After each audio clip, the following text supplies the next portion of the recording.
ನಮಸ್ಕಾರ ರೀ ಎಲ್ಲ ನಮ್ಮ ಬಾಗಲಕೋಟ್ ಮಂದಿಗೆ ಹೆಂಗದಿರಿ. ಹಾಸ್ಟೆಲಿಂದ ಗಾಡಿ ಚಾಲೂ ಮಾಡ್ಕೊಂಡು ಮುಚ್ಕಂಡಿ ತಾಂಡ ಹೊಂಟಿನ್ ನೋಡ್ರಿ. ಕಿರಣ್ ಅಣ್ಣ ಅವರು ಪಂಚಮಿ ಹಬ್ಬಕ್ಕೆ ಅಂತೇಳಿ ಒಂದು ಫಂಕ್ಷನ್ ಅನ್ನ ಮಾಡಿದ್ರಿ. ಅದ್ರ ಸಂಬಂಧ ಹೋಗಿದ್ದೆ ನೋಡ್ರಿ. ಫಂಕ್ಷನ್ಗೆ ಚರಂತಿ ಮಠ ಸಾಹೇಬ್ರನ್ನ ಕರ್ಸಿದ್ರು ನೋಡ್ರಿ.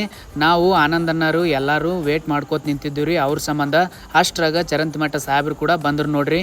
ಅವ್ರನ್ನ ಸೀದಾ ಗುಡಿ ಕಡೆ ಕರ್ಕೊಂಡು ಹೋದಿವಿ ನೋಡ್ರಿ. ನಾಗಪ್ಪಗ ಪೂಜೆ ಮಾಡಿ ಸ್ವಲ್ಪ ರಾಜಕೀಯದ ಬಗ್ಗೆ ಮಾತಾಡ್ಕೋತ ಕುಂತಿದ್ರು ನೋಡ್ರಿ. ಊರಾಗ ಮತ್ತ ಮೂರ್ತಿ ಪ್ರತಿಷ್ಠಾಪನೆ ಒಂದಿತ್ರಿ.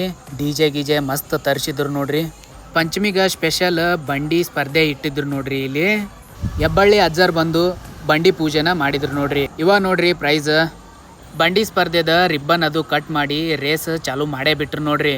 ಇಲ್ಲಿ ಬರೋ ಈ ಎತ್ತುಗಳ ಫಸ್ಟ್ ಪ್ರೈಸ್ ಹೊಡೆದ್ವು ನೋಡ್ರಿ. ಕಪ್ ಎತ್ಕೊಂಡು ಆರಾಮ್ ಮನಿ ಕಡೆ ಹೋದ್ರಿ. ಇದಾಗಿತ್ತು ಇವತ್ತಿನ ಲಾಗ್.